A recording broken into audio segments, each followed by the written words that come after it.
L'Amérique est-elle en train de changer sous nos yeux, avec une rafale de décrets, une dérégulation massive, des coupes claires dans la fonction publique? Donald Trump se vante d'avoir davantage transformé les États-Unis en 80 jours que ses prédécesseurs en 80 ans. Alors, où en est cette mise au pas de l'État profond, comme il l'appelle? Est-il en train de gagner sa bataille contre la justice et le système judiciaire? A-t-il pris des risques économiques inconsidérés en infligeant des droits de douane à toute la planète? De tout cela, nous parlons ce soir dans le club Le Figaro International.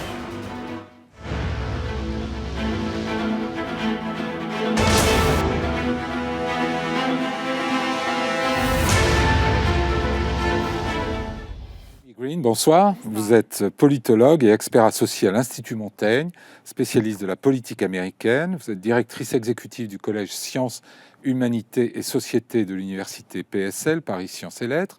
Vous enseignez aussi à Sciences Po et dans des universités américaines. Et vous êtes l'auteur de L'Amérique après Obama aux éditions Autrement et chez Talandier de L'Amérique face à ses fractures. Que reste-t-il du rêve américain? Olivier Burtin, bonsoir. Bonsoir. Vous êtes historien, maître de conférences en civilisation des États-Unis à l'université de Picardie Jules Verne. Vous avez fait votre doctorat à l'université Princeton aux États-Unis. Vos recherches portent notamment sur la place de l'extrême droite dans la politique américaine. Et vous êtes l'auteur d'un livre paru en anglais aux éditions University of Pennsylvania Press, A Nation of Veterans, War, Citizenship and the Welfare State in Modern America, une nation de vétérans, guerre, citoyenneté et l'État-providence dans l'Amérique moderne. Vincent Joly, bonsoir. Bonsoir. Vous êtes grand reporter au Figaro Magazine avec une prédilection pour le continent américain et les États-Unis, dont vous revenez tout juste d'ailleurs avec un reportage sur la panique un peu qui s'est emparée de Washington, D.C., depuis l'arrivée de Trump. Et Cyril Louis, bonsoir. Bonsoir. Vous êtes grand reporter et rédacteur en chef adjoint du service international du Figaro. Vous aussi avec un intérêt croissant pour les États-Unis. Vous avez couvert la dernière présidentielle et que vous venez à nouveau de sillonner pendant 3 semaines. Alors justement, je voudrais qu'on commence par une question sur l'atmosphère aux États-Unis, puisque tous les deux vous en revenez, et puis vous êtes souvent en contact aussi avec des Américains. Cyril Louis, peut-être, qu'est-ce qui vous a frappé le plus dans votre séjour, votre dernier séjour? C'est un pays qui est complètement abasourdi, où que l'on aille et à qui qu'on s'adresse. Les gens sont tenus en haleine et étourdis par le rythme des décisions prises et annoncées par Donald Trump, qui occupe tous les écrans de télévision et qui sature le récit. Et même ceux qui sont pour ont le vertige? Oui, tout à fait. Oui, c'est un vertige qui saisit les républicains, alors qu'ils sont dans l'ensemble très enthousiastes et qui soutiennent évidemment les premières mesures politiques prises par Trump, et qui en même temps sont tout à fait désarçonnés sur un certain nombre d'entre elles. Évidemment, les coupes claires dans l'État fédéral, qui touchent aussi bien les agents républicains que les démocrates. La volte-face spectaculaire sur le dossier russo-ukrainien, qui va complètement à rebours de l'ADN républicain traditionnel. Donc même eux ont des questions. Et donc oui, il y a des questions. Et les démocrates, eux, ils sont désarçonnés parce que ça va tellement vite qu'ils ne savent pas à quelle mesure spécifique s'accrocher pour essayer d'organiser un contre-discours, une contestation. J'entendais ce matin sur une radio des économistes et un responsable de la bourse qui disait que ses interlocuteurs aux États-Unis, à la bourse de New York, n'osaient plus parler au téléphone, avaient peur. Ce sentiment de peur, vous l'avez croisé? Oui, tout à fait. Et là aussi, dans de très larges catégories de la population, ce qui m'a le plus frappé, peut-être, c'est que un jour où je suis allé assister à une manifestation organisée par des démocrates, et plutôt la branche la plus active, la plus progressiste du Parti démocrate, à Philadelphie, en Pennsylvanie, devant une usine Tesla. Donc on sait que les usines Tesla concentrent ce qui est capable de se structurer comme colère contre le système Trump, qui se concentre sur la figure d'Elon Musk. Ces vétérans de la contestation démocrate me parlaient très librement pendant 15-20 minutes et à la fin me disaient « je préférais que vous ne citiez pas mon nom ». Et c'est la première fois que j'entends une chose pareille. À Washington, Vincent Joly, c'était le même type d'ambiance que vous avez trouvé? Il y a un lobbyiste qui a voulu rester anonyme de K Street, qui est l'artère sur laquelle il y a tous les think tanks et qui m'a dit, quand je suis arrivé, c'est quelqu'un qui a un certain âge, et il me disait, il y a eu 2 périodes de bouleversement à Washington, il y a eu la chute du mur, et il y a maintenant.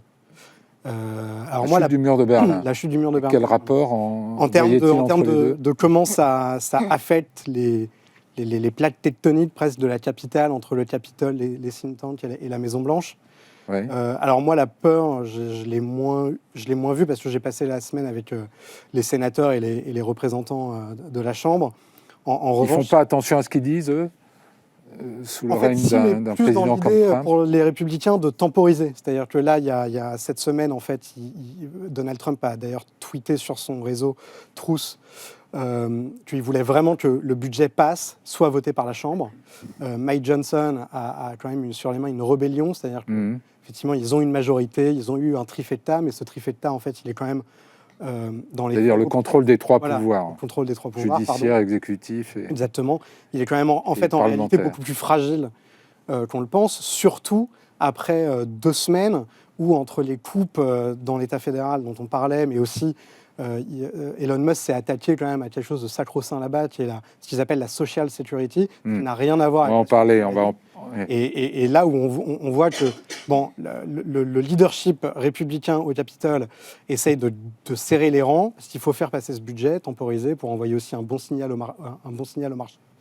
N'empêche que je pense que c'est un peu plus dur que ce que Donald Trump veut bien croire. Amy Green, sur cette atmosphère telle que vous pouvez la percevoir, oui, en fait, il y a... parlant à vos amis aux États-Unis. Oui, puis ma famille, et puis d'autres personnes. Et, effectivement, je constate peut-être 2 choses principalement. Premièrement, c'est la question de l'économie qui préoccupe un nombre croissant d'Américains, qu'ils soient de bord démocrate ou républicain. Ils ont élu Donald Trump. Quelles conséquences pour nous, Tout à fait. Pour nos retraites il faut rappeler qu'elles sont très souvent capitalisées en bourse. Exactement. C'est précisément ça. C'est-à-dire qu'ils voient quand Donald Trump réagit très très fort, il réagit vite, ils ne voient pas forcément la méthode. Il y a plusieurs choses qui sont en train de se passer. Effectivement, il y a certains qui ont perdu leurs emplois. On est dans des dizaines de milliers d'employés fédéraux dans des agences partout. Et ce n'est pas à Washington que ça se passe, c'est partout sur le territoire américain. Donc, c'est des personnes qui ne se sont pas forcément perçu la menace de perdre l'emploi. Donc là, ça touche dans les foyers. Et puis, il y a les retraites qui sont capitalisées et donc qui subissent des chutes massives avec Liberation Day, avec l'annonce massive des frais de douane. Et donc, ils commencent à s'inquiéter sur justement la méthode, l'ampleur de l'action de Donald Trump, sans aucun soulagement. Les prix continuent d'augmenter. Vous disiez l'économie, donc, et l'autre... L'inflation et puis la possibilité croissante d'une récession. Donc ça, c'est vraiment une chose qui sort du lot. Et puis, il y a une deuxième chose, c'est un peu la manifestation, la résistance à Donald Trump qui s'organise. Ce n'est pas forcément quelque chose qu'on voit beaucoup dans les médias. Ça reste un peu embryonnaire, quand même. Assez embryonnaire. Il n'y a pas forcément le Parti démocrate aujourd'hui qui a trouvé la ligne stratégique permettant de rassembler des Américains de tous les bords un petit peu autour d'un projet fédérateur.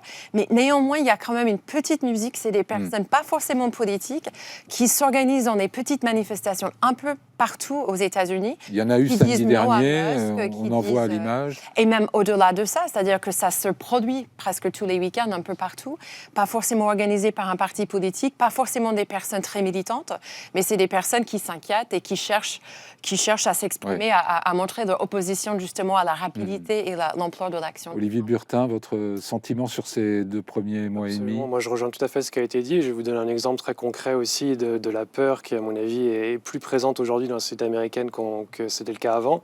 J'appartiens à un des réseaux de chercheurs qui travaillent sur l'extrême droite aux États-Unis et l'une des choses qui nous réunit, c'est notamment l'échange d'emails sur des listes assez tout à fait traditionnelles sur lesquelles on échange sur des sujets professionnels. Et l'un des sujets qui s'est posé récemment, après l'élection de Trump et son arrivée au pouvoir, c'est est-ce qu'on devrait continuer à utiliser nos adresses professionnelles, notamment pour les chercheurs américains, pour participer à ces échanges sur des réseaux. C'est une véritable ambiance de chasse aux sorcières. C'est l'idée que si on utilise... C'est ce que vous décrivez. Tout à fait, oui, c'est ça. C'est l'idée que ces emails qu'on s'envoie de façon tout à fait anodine pourraient être utilisés plus tard contre nous si jamais le gouvernement fédéral décidait de commencer une sorte de, comme vous l'avez dit, de chasse aux sorcières pour essayer de purger un peu le monde universitaire. Est-ce qu'au pays de la liberté d'expression, c'est pas ce qu'il y a de plus anormal, de plus choquant, d'une certaine manière, cette espèce d'atmosphère que vous décrivez Ça a déjà eu lieu. Hein.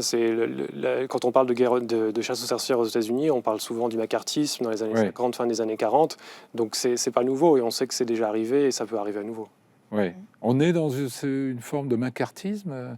Ce qui est paradoxal, c'est que le vice-président est venu en Europe pour nous faire une leçon de démocratie, en nous expliquant qu'il fallait que tout le monde puisse s'exprimer, alors qu'il il co-préside une administration qui traque quand même tous ceux qui ne pensent pas comme elle. Ce qui est intéressant, c'est qu'effectivement, il y a la question des chercheurs. Il y a Jason Stanley de Yale qui travaille beaucoup sur le fascisme, qui est parti au Canada.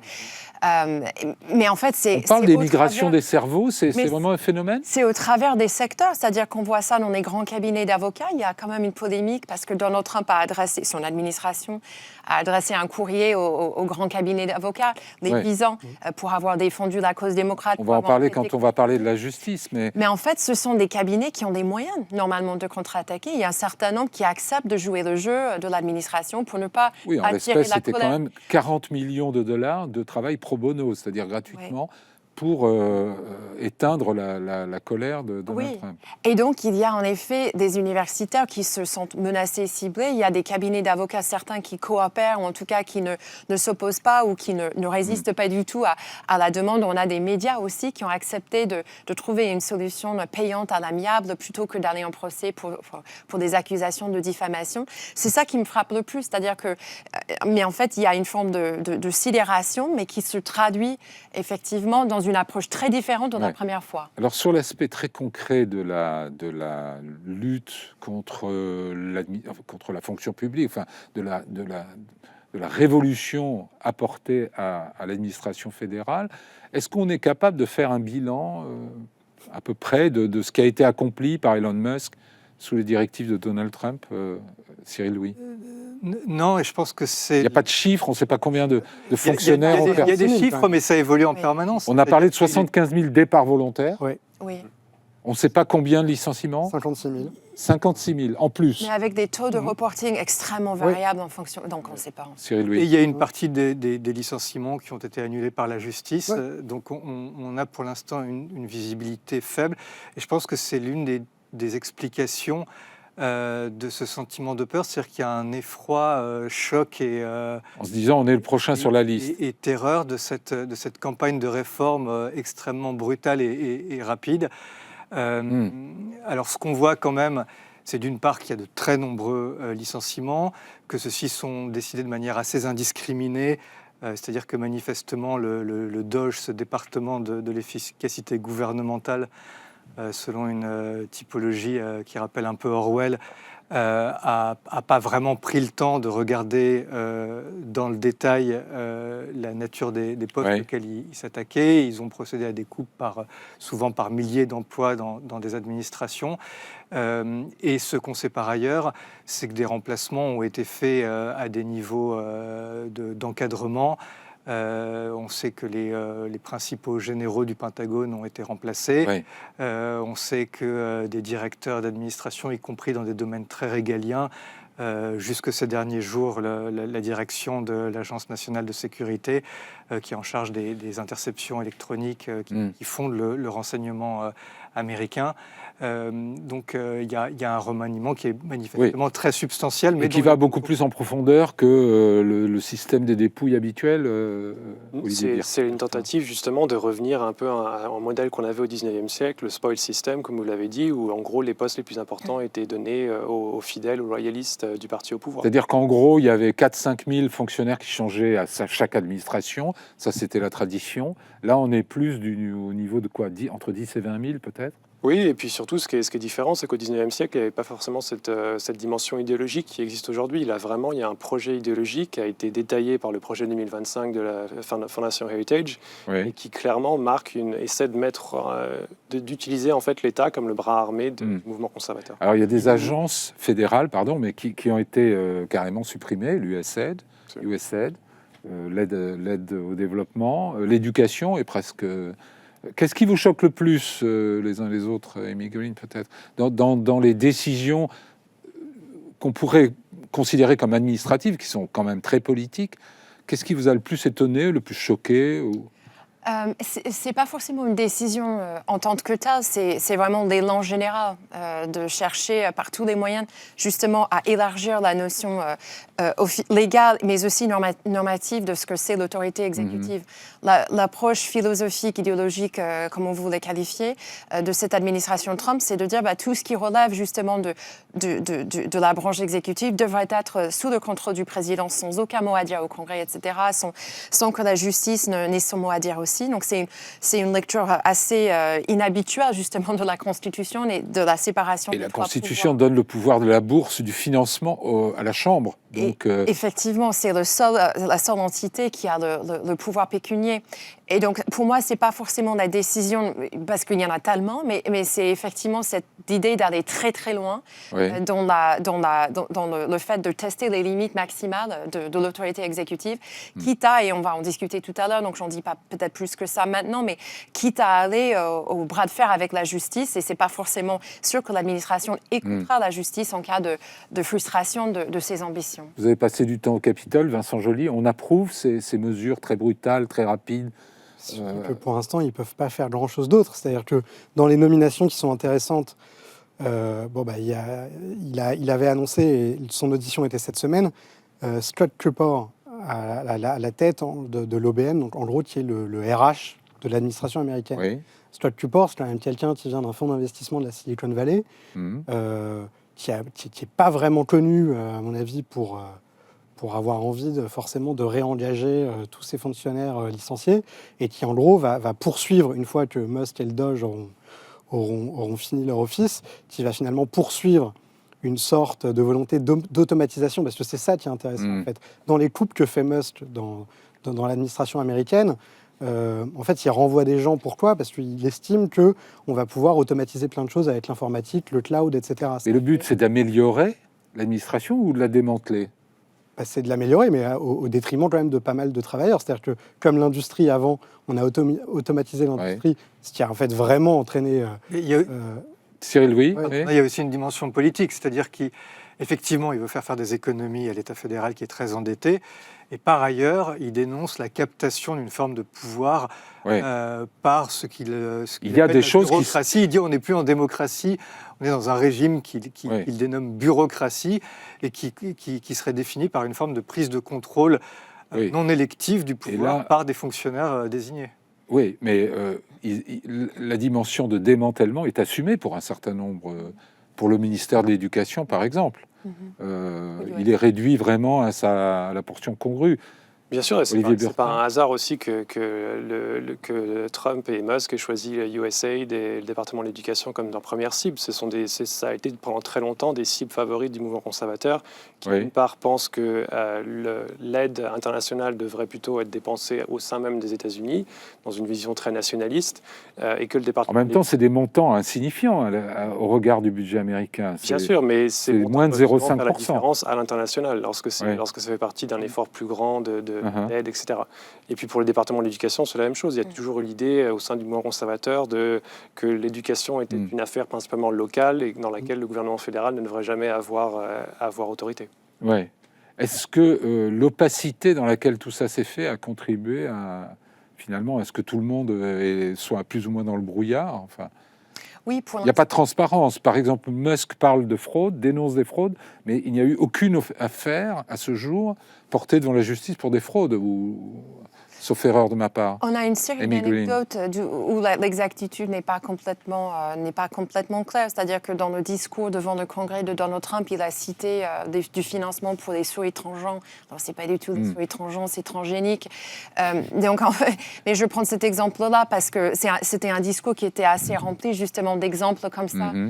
X millions de dollars pour financer cette chose à Lesotho, etc. Mais en fait, on a ces anecdotes, mais rien n'est vérifié vérifié, il n'y a rien qui n'est formalisé. Et donc, effectivement, comme vous dites, le peuple américain n'a pas une restitution, même partielle, de ce gâchis. Il y a simplement des anecdotes qui peuvent très souvent être démantelées par des vérificateurs. Mais certaines des mesures peuvent avoir une légitimité, non ? Il y a quand même un consensus entre démocrates et républicains. Même il y a des anciens conseillers de Barack Obama qui saluent l'envie d'aller chercher à réduire des dépenses, à limiter les espaces de gaspillage. Ce n'est pas forcément ça le sujet. Le sujet, c'est quelle est la méthode, quels sont les niveaux de coupe légitimes sans accabler justement le fonctionnement de l'État. Et les justifications, comme par exemple les politiques, diversité... DEI, inclusion, diversité et parité, ça c'est perçu comment par les Américains ? Plutôt favorablement, non ? C'est un retour de balancier du wokisme, Cyril Louis ? C'était un sujet extrêmement clivant entre républicains et démocrates. Donc, les républicains, sans surprise, sont enchantés et considèrent qu'une chape de plomb est en train d'être soulevée. Ouais. Chez les démocrates, c'est en réalité désormais un peu plus clivé parce que il y a une partie du camp démocrate qui considère que le parti, en fait, s'est trop engagé sur ces questions, disons, sociétales ou de progressisme social et pas assez sur les questions économiques, qu'ils ont du coup perdu toute une partie de leur électorat à cheval sur le centre-gauche et le centre-droit, et que ça a été une erreur stratégique que Kamala Harris a manifestement payé assez cher. Donc voilà, je pense que les démocrates sont partagés, une partie considérant que ce n'est pas absurde de revenir sur une partie des initiatives progressistes qui avaient été prises sous la présidence Biden, et d'autres qui considèrent au contraire qu'un certain nombre d'acquis sociétaux mis en œuvre sont aujourd'hui menacés et que c'est inquiétant et dangereux pour le pays. Un mot quand même sur les manifestations de samedi dernier à travers les États-Unis, notamment à Washington. Est-ce que les démocrates sont en pleine déprime ? Est-ce qu'ils sont tétanisés ou est-ce qu'ils s'organisent ? Vous l'avez un peu évoqué. Surtout l'aile progressiste, c'est l'aile gauche du Parti démocrate qui a le plus d'énergie derrière elle en ce moment. C'est-à-dire les Bernie Sanders, Alexandra Ocasio-Cortez, tout à fait. Pour l'instant, on n'a pas encore assisté à une récupération véritable de ce mouvement par le Parti démocrate, justement. Et pourquoi ? Parce que le Parti démocrate reste un parti qui est encore assez attaché à une vision relativement néolibérale du monde des affaires, qui hésite justement à s'embarquer sur une critique plus systémique de l'inégalité sociale et économique, etc. Donc il n'y a que, en gros, si je vous entends bien, c'est un peu les deux extrêmes qui s'expriment en ce moment aux États-Unis le plus fort. À la fois la droite de la droite du Parti républicain, trumpiste, et la partie la plus à gauche du Parti démocrate. Oui, mais disons que la droite du Parti républicain est quand même beaucoup plus dangereuse, violente et radicale que la gauche du Parti démocrate. J'hésiterais quand même à poser les deux comme équivalents. Amy Green. Effectivement, le Parti démocrate est assez divisé. Il y a quelques lignes de fracture en fait, qui ne permettent pas une action démocrate beaucoup plus tranchée. C'est-à-dire que vous avez des Bernie Sanders et des AOC, donc Alexandra Ocasio-Cortez, qui incarnent un peu le côté, je dirais presque populiste. En fait, c'est les populistes de gauche. En fait, ici en France, je dirais, c'est pas plus à gauche que ça. Mais sur l'échiquier américain, c'est quand même très à gauche. Mais bon, ça reste quand même à peu près, enfin, la gauche républicaine en France, si on peut dire. Mais effectivement, il y a cette partie-là qui est assez vocale. Mais il y a plusieurs questions qui se posent très simplement. C'est est-ce qu'on accepte, comme propose Gavin Newsom, le gouverneur de Californie, de chercher des espaces de coopération avec l'administration Trump et se faisant admettre la légitimité politique. Ça vous paraît une bonne stratégie, ça ? Et puis, pardon, juste si je me permets, ou résister à tout prix et montrer qu'on fait barrage à cette politique outrancière. Ce qu'avaient fait les républicains sous Obama. Et en position un peu systématique. Donc, ils ne savent pas très bien comment se positionner par rapport à ça. Et puis quel est le message qui permettrait de récupérer justement les membres des minorités visibles aux États-Unis qui ont fui le Parti démocrate, mais aussi parler aux classes populaires qui ont peut-être d'autres préoccupations politiques. Donc, quel est le message un peu parapluie qui permet de faire entrer tout le monde dedans? Donc, il y a un certain nombre de reconfigurations qu'il faut qu'ils tranchent. Et c'est normal que dans le cadre un peu frénétique que ça prend un petit peu de temps, mais les Américains... Et ils seront en ordre de bataille pour les midterms dans 1 an et demi? Et puis là aussi, c'est À votre en fait, avis? quel est le message? Est-ce qu'on a une vision nationale? Est-ce qu'on capitalise sur des victoires locales afin de faire valoir une vision démocrate? Un Donc, mot là-dessus, effectivement, ils Cyril sont en Louis? pleine réflexion. Mais je pense que là, il y a un questionnement au sein du Parti démocrate sur le sujet du tempo, du timing. Je crois qu'il y a beaucoup de démocrates qui considèrent que c'est trop tôt Oui. pour s'opposer frontalement à Donald Trump, qu'on est encore dans les 100 premiers jours du mandat et qu'il a, comme il... C'est vrai qu'on ne comme il connaît le pas les rappelle conséquences de beaucoup de ces décisions, Il- à la fois sur l'administration, mais aussi sur l'économie. Et puis il se prévaut d'un mandat tel, il faut mettre des guillemets, mais c'est ce qu'il met en avant, c'est qu'il a reçu, parce qu'il contrôle les 3 branches du pouvoir, Ouais. qu'il a remporté une victoire, même si elle est d'une ampleur limitée, plus ample que ce que les sondages lui prêtaient à la veille du scrutin. Et donc là, il y a des démocrates qui se disent un peu, est-ce que c'est bien la peine de dépenser toute notre énergie maintenant de façon stérile, sachant qu'on peut en réalité pas faire grand-chose pour bloquer les décisions. Il manque peut-être quand même d'un leader, non? Il manque peut-être quand même d'un leader. Non? À Washington, Moi, je les démocrates. ne serais pas aussi sévère sur les démocrates. Déjà, j'aurais, par respect pour lui, j'aurais du mal à mettre quand même Bernie Sanders, qui est quand même un vétéran du Sénat, qui a une assise, une intelligence, et qui, lui, n'a jamais abandonné de parler sur l'économie des Américains avec Alessandra Ocasio-Cortez, qui est honnêtement quand même... Oui, mais ils font campagne ensemble. Ah oui, non, mais ça, bien sûr, par pragmatisme. C'est le peut-être, tandem, c'est le nouveau tandem ce qui représente auprès qui des sillonne électeurs. l'Amérique en ce Je moment. pense que Bernie Sanders a quand même un peu plus d'assises. Et après, quant aux démocrates complètement hagards, alors je pense qu'il y a une volonté quand même de reprendre la main sur une résistance. Il y a effectivement une division entre, par exemple, des démocrates un peu old school comme Chuck Schumer qui a voté au Sénat la résolution. Le chef de la budget. minorité démocrate. Le leader de la minorité à la Chambre, Hakeem Jeffries, lui en a voulu. Il a essayé de faire un contre-coup. Après, on a quand même toujours des gens comme Elizabeth Warren, comme le sénateur Kelly de l'Arizona, qui immédiatement, notamment sur la Social Security, ont lancé une War Room. Alors comme ça veut tout et rien dire, mais où ils essayent un peu de reprendre le contrôle. Je trouve un peu comme Donald Trump le ferait, en inondant les réseaux sociaux de vidéos virales et d'éléments de langage pour essayer de récupérer... Et vous pensez qu'ils sont audibles à ce stade?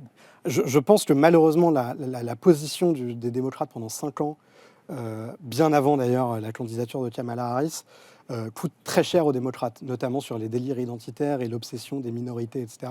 Je pense qu'ils ont compris qu'en fait, pour récupérer les fameuses minorités latinos, noirs, etc., il fallait peut-être pas leur parler comme des latinos et comme des noirs, mais il fallait leur parler comme des gens qui avaient un problème de pouvoir d'achat, parce que quand on va à Safeway et qu'on fait des courses, on s'en tire pour $80, et que c'est pas forcément facile à la fin du mois. Alors, il y a un dossier qui concentre beaucoup l'énergie de Donald Trump, c'est sa bataille contre les juges et la justice en général. On va écouter une déclaration du président américain faite au ministère de la Justice, au département de la justice américain. We will expel the rogue actors and corrupt forces from our government. We will expose and very much expose their egregious crimes and severe misconduct, of which was levels you've never seen anything like it. It's going to be legendary. It's going to also be legendary for the people that are able to seek it out and bring justice. We will restore the scales of justice in America, and we will ensure that such abuses never happen again in our country. Olivier Burtin, on a dit que le président Trump contrôle tous les pouvoirs, mais il est quand même dans une guerre personnelle contre les juges, contre le système judiciaire. Contre ses critiques politiques aussi. Il a par exemple utilisé son pouvoir en tant que président pour enlever les habilitations de sécurité à ses opposants politiques. Il utilise le pouvoir de l'administration fédérale pour intimider ses critiques. Clairement, il y a une volonté de faire fi en fait, de l'état de droit et des réserves et des normes qui jusque-là avaient contenu un peu le pouvoir des présidents aux États-Unis. Il y a un phénomène, un certain nombre de procureurs ont démissionné avant même son arrivée au pouvoir, entre l'élection et l'arrivée au pouvoir. Il y a quand même une bataille très très violente qui est livrée contre certains magistrats, ceux qui essayent de suspendre ces mesures ou de les bloquer. C'est une bataille qui se déroule pas seulement sur X, via les différents tweets de Trump et d'Elon Musk, c'est aussi une bataille qui se déroule dans la rue, à savoir que beaucoup de juges sont victimes de menaces contre leur famille, contre leur sécurité personnelle. Alors il y a le syndrome de la pizza.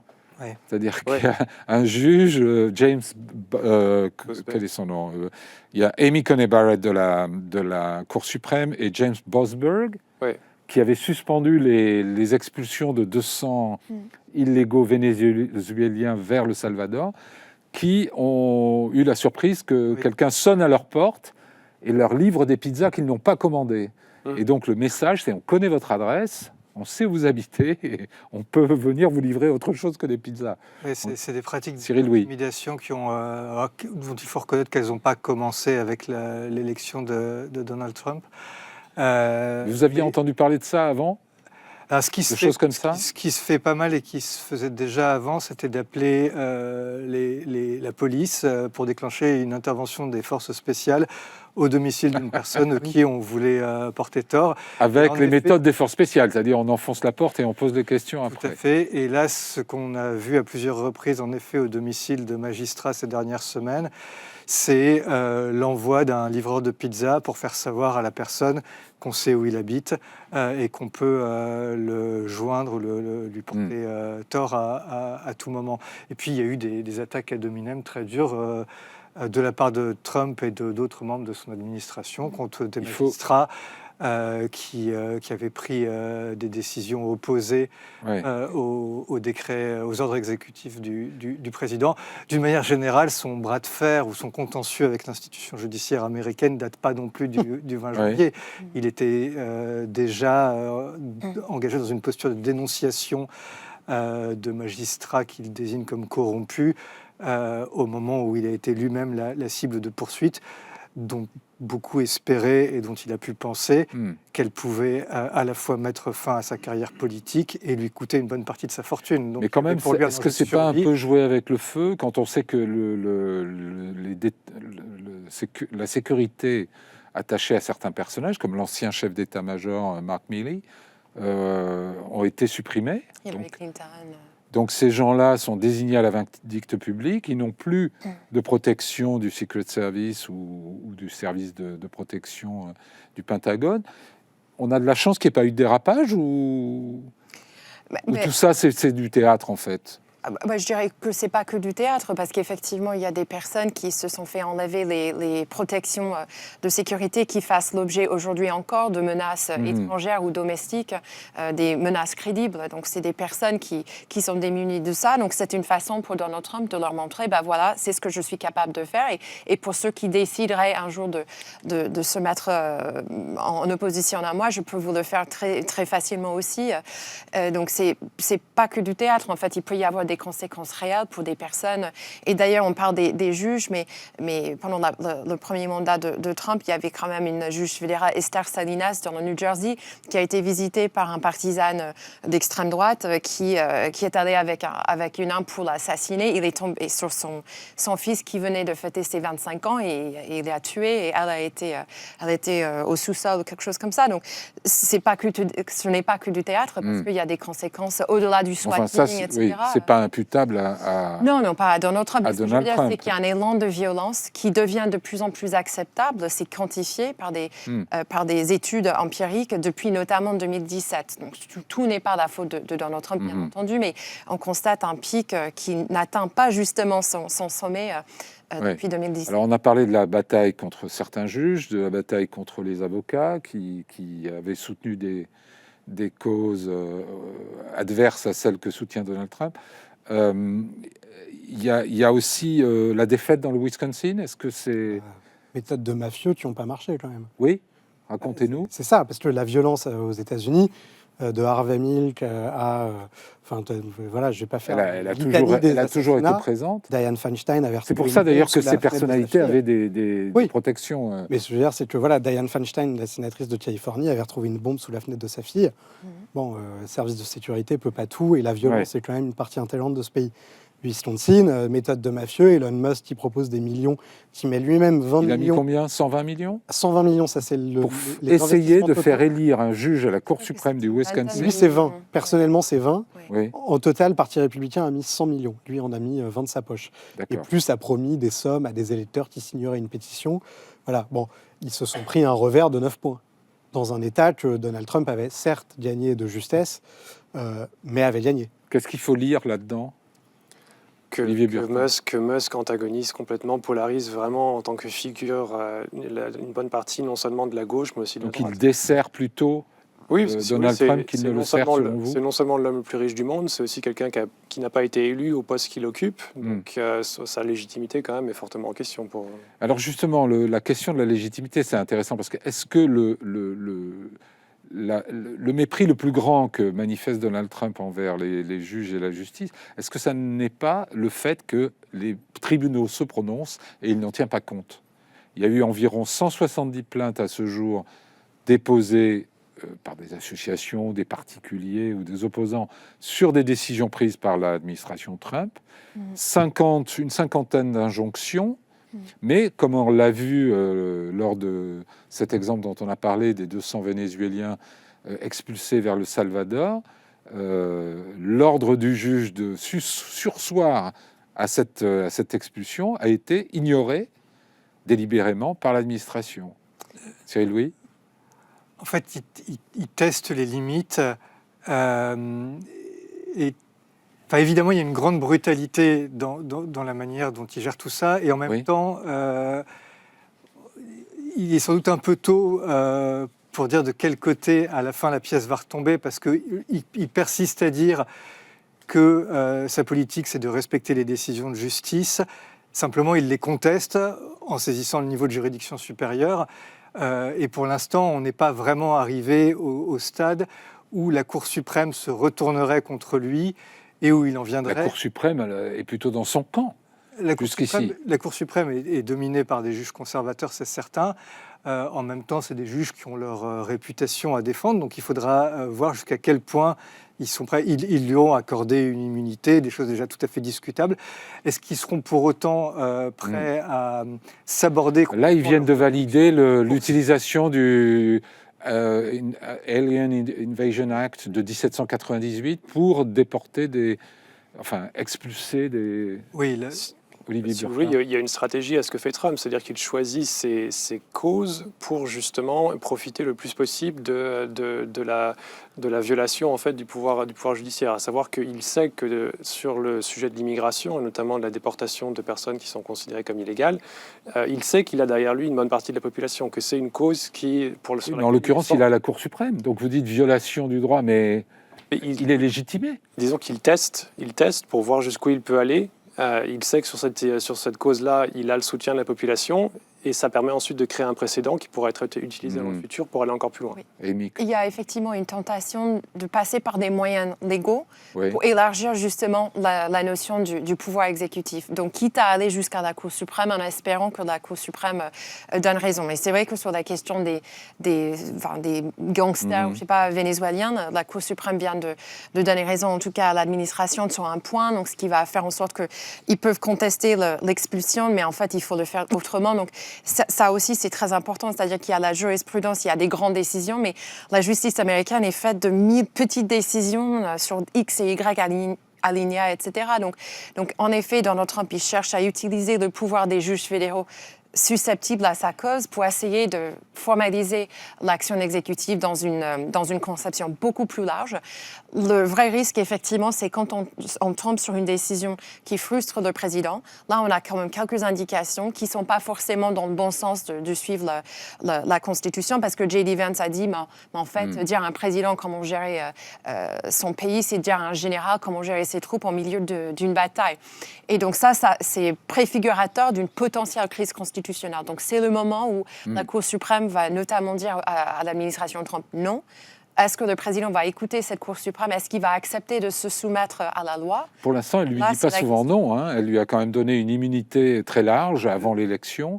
Et aujourd'hui, elle a plutôt tendance à valider ses décisions. Cyril Louis? C'est vrai, mais encore, ce qui se joue là, c'est un peu la réputation de cette institution.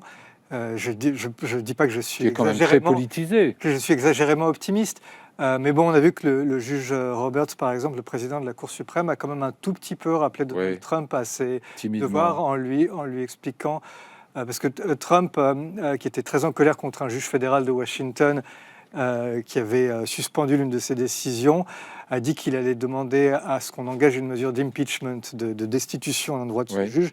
Et là, Roberts, le président de la Cour suprême, l'a rappelé à l'ordre et lui a dit que ce n'est pas la solution appropriée pour gérer ce type de différend entre la branche exécutive et la branche judiciaire. Vincent Joly, ces rapports de force entre les trois pouvoirs, c'est quelque chose qu'on ressent, qui est particulièrement tendu en ce moment, ou finalement ça a toujours été le cas Non, mais ça a été dit, je pense qu'ils testent les limites. Après, ce qu'il y a, je rejoins le... Moi, je me souviens qu'on disait la même chose sur George Bush, qui avait, poussé par Dick Cheney, essayé d'étendre autant que possible le pouvoir exécutif.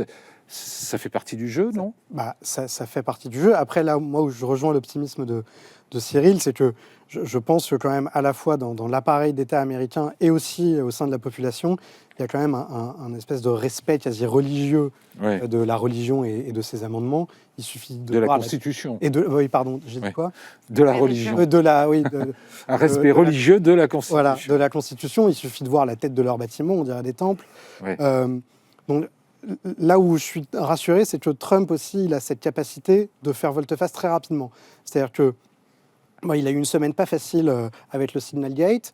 Le Wisconsin, ça s'annonçait mal. Les représentants en Floride, ils étaient élus, mais les sondages étaient mauvais. Qu'est-ce qui sort ? Je vais être candidat à un troisième mandat. Voilà, on va en parler ça peut-être un peu à la fin. Parce que vous parliez de crise constitutionnelle à venir, ça pourrait être celle-là. Ça pourrait être celle-là, mais ce que je veux dire, c'est qu'il a cette capacité aussi à, quand il sent qu'une de ses lubies du moment ne prend pas, il sait où ne pas aller. Et alors, vous m'offrez une transition, merci beaucoup, parce qu'on va parler évidemment quand même des droits de douane. On va d'abord écouter ce qu'en dit le président Trump, et on va en parler surtout sur les conséquences pour les Américains. This is one of the most important days, in my opinion, in American history. It's our declaration of economic independence.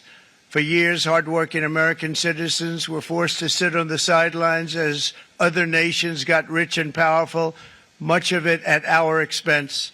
But now it's our turn to prosper, and in so doing, use trillions and trillions of dollars to reduce our taxes and pay down our national debt, and it'll all happen very quickly.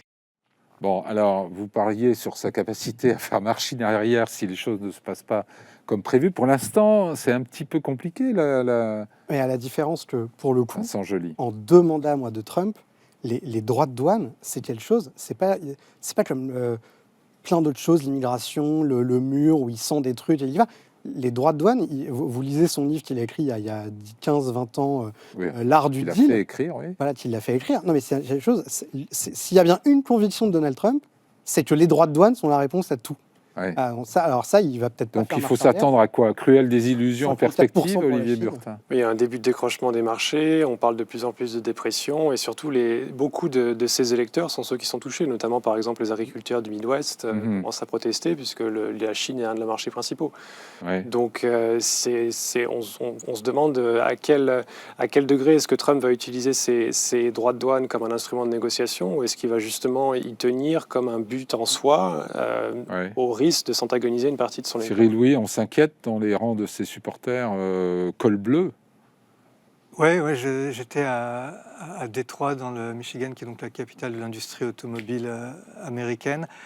Et j'ai rencontré des ouvriers d'une usine Ford qui, pour certains, ont voté pour lui, séduits par sa promesse de réindustrialiser l'Amérique, et de réindustrialiser le Michigan, qui est un État qui a beaucoup souffert dans les années 80-90, qui a perdu des emplois automobiles au profit de marques concurrentes, japonaises, coréennes, et puis désormais chinoises. On voit la liste des droits de douane principaux annoncés par Donald Trump l'autre jour. Et en fait, 2 mois après l'investiture de Trump, ces mêmes ouvriers qui avaient voté pour lui commençaient à exprimer leur inquiétude, parce qu'en fait, les usines automobiles de Détroit se fournissent en pièces détachées qui sont fabriquées soit au Canada, soit au Mexique, dans le cadre d'un accord de libre-échange qui passe plusieurs fois la décennies, frontière.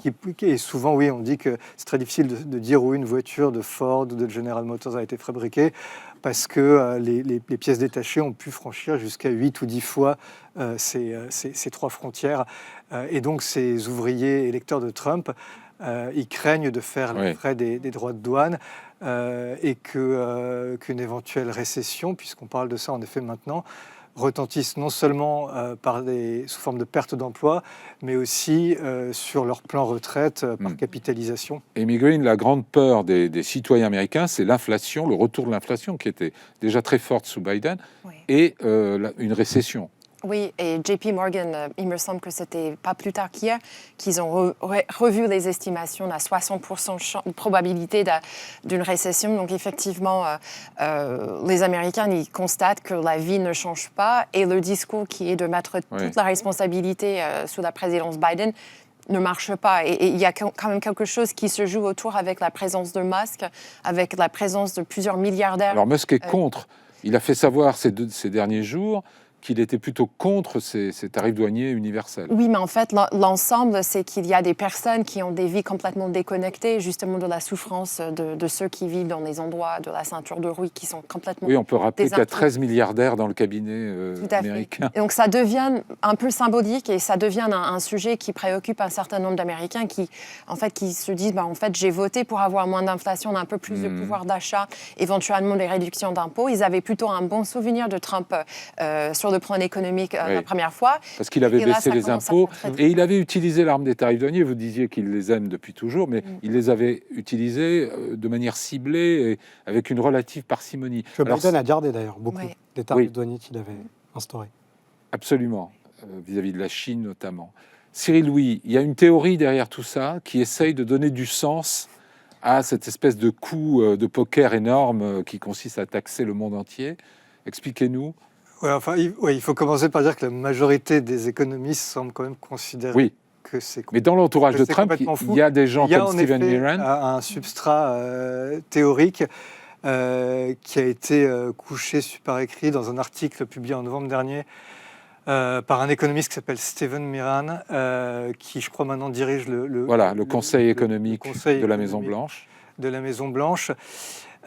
Et qui consiste à dire qu'en fait, l'arme des barrières douanières ne vise pas à corriger ponctuellement un déséquilibre des échanges entre les États-Unis et l'Europe, la Chine ou telle autre zone géographique, mais à restructurer fondamentalement les échanges internationaux, à mettre fin, en fait, à faire voler en éclats le cadre issu des accords de Bretton Woods à la fin de la Seconde Guerre mondiale, dont, d'après cet économiste, Stephen Miran, la grande faiblesse est en fait la surévaluation du dollar qui pénaliserait intrinsèquement les produits fabriqués aux États-Unis par rapport à leurs concurrents européens et asiatiques.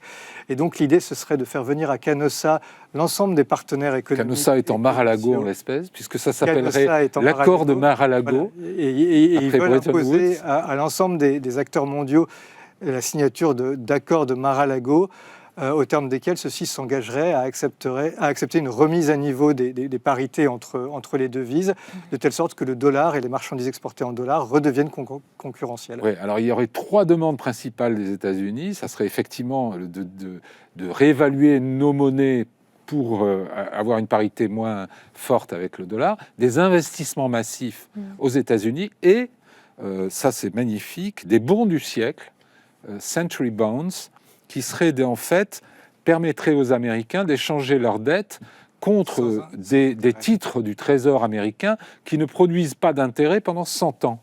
Ce qui reviendrait à financer gratuitement l'économie américaine. Ça vous paraît crédible, ce projet, Amy Green ? Il est vrai qu'il y a des économistes qui expriment des doutes effectivement sur cette philosophie. En effet, Donald Trump il considère que les frais de douane permettraient d'encourager les étrangers de s'installer aux États-Unis pour éviter justement de payer des frais de douane. Et puis ça permettrait de relancer un peu l'économie dans les endroits desquels Trump est assez dépendant électoralement. Mais effectivement, ça pose la question du financement. On voit que le programme économique de Donald Trump risque d'ajouter, je crois que c'est 10 trillions de dollars sur 10 ans. Et on ne trouve pas le moyen de les financer. Il y a aussi quelque chose qui est très intéressant dans cette philosophie des frais de douane que vous avez mentionné tout à l'heure. Et ça peut expliquer effectivement pourquoi on a un tableau avec presque tous les pays du monde concernés, pour montrer que Trump est sérieux, que ce n'est pas juste un outil de négociation, mais c'est quelque chose de beaucoup plus fondamental, de remettre à zéro des pendules sur le système de commerce international. Mais effectivement, le point que je voulais souligner également, c'est que Donald Trump souhaiterait que les frais de douane génèrent des revenus pour permettre de financer la pérennisation des réductions d'impôts, et puis un jour remplacer les impôts sur le revenu aux États-Unis par justement les revenus sur les impôts. Ça fait du sens, ça, sur le plan économique, Olivier Burtin? Non, et justement, c'est décrit par la plupart des économistes et par ses critiques comme une taxe en soi, créer un nouvel impôt. Il a d'ailleurs annoncé qu'il allait créer l'External Revenue Service, c'est-à-dire l'équivalent de la ponction des impôts, mais pour le monde extérieur. Se substituer justement de l'intérieur. Mais c'est une fantaisie ou finalement ça peut marcher? On est juste au tout début.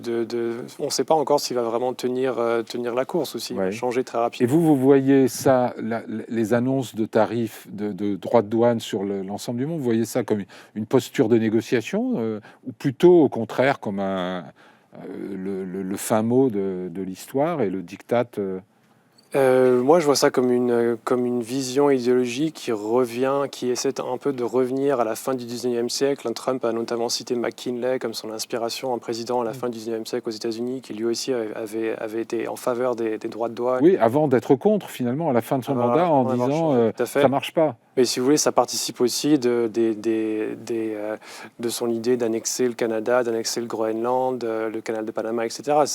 Il est revenu, alors même qu'une partie de son électorat quand même le soutenait d'abord et avant tout pour une vision un peu plus isolationniste où les troupes américaines n'interviendraient plus au Moyen-Orient, etc. Il semble aujourd'hui, au contraire, se relancer dans une politique plus impérialiste. Mais alors, dans tout ça, qu'est-ce qui marche? Qu'est-ce qui est bien? Qu'est-ce qu'il a réussi jusqu'à présent? Parce que je cherche désespérément dans vos réponses des éléments positifs. À faire émerger quand même, donc il y a la pensée économique, où là, moi, je ne suis pas du tout compétent pour la commenter. En revanche, derrière la volonté économique, il y a, je pense, une nouvelle école d'un conservatisme américain qu'on n'avait pas forcément deviné avant l'arrivée de J.D. Vance. Donc il y a Stephen Meehan, effectivement, mais il y a aussi des économistes comme Oren Cass, qui en fait invente ce que j'appelle moi le nouveau conservatisme, qui est en fait un conservatisme qui, avant les républicains, c'était la loi du marché, le libre-échange à tout prix, etc. Et qui en fait maintenant considère que les États-Unis, que c'est leur vision, hein, que les autres pays, y compris les alliés, ont trop longtemps vécu sur la bête des États-Unis, notamment sur leur défense, et donc en gros estime, et donc en gros estime que voilà, maintenant ça suffit. Et qu'il va falloir, c'est ce que J.D. Vance a dit, ou Marco Rubio, je crois, 5% du GDP de tous les pays de l'OTAN consacrés à la défense. Et je pense que aussi derrière ça, il y a quand même un ennemi, mais vraiment désigné, qui est la Chine.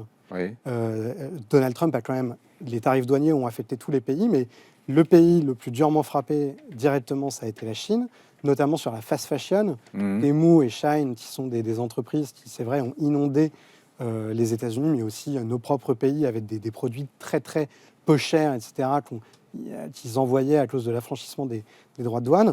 Bon, ça, c'est terminé. Ils ont perdu 14% d'un coup.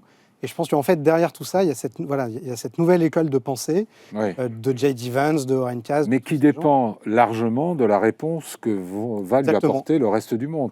Alors, la Chine a choisi de tenir tête, de répondre aux droits de douane par des droits de douane équivalents. On est en pleine escalade puisque Donald Trump menace dans les heures qui viennent de passer à 104% de droits de douane envers la Chine. Et puis on voit les Européens qui, eux, ont tendance à plutôt se précipiter pour dire « Oh là là, pas d'escalade, on est prêt à discuter, à négocier ». Quelle est la bonne attitude, selon vous, très très vite, puisqu'il nous reste 1 minute? Amy Green, c'est super. C'est quoi la bonne attitude? Il faut composer, négocier ou il faut tenir tête à Donald? En fait, ça dépend tellement du secteur et je pense de la situation. Mais effectivement, il y a vraiment 2 écoles de pensée principales.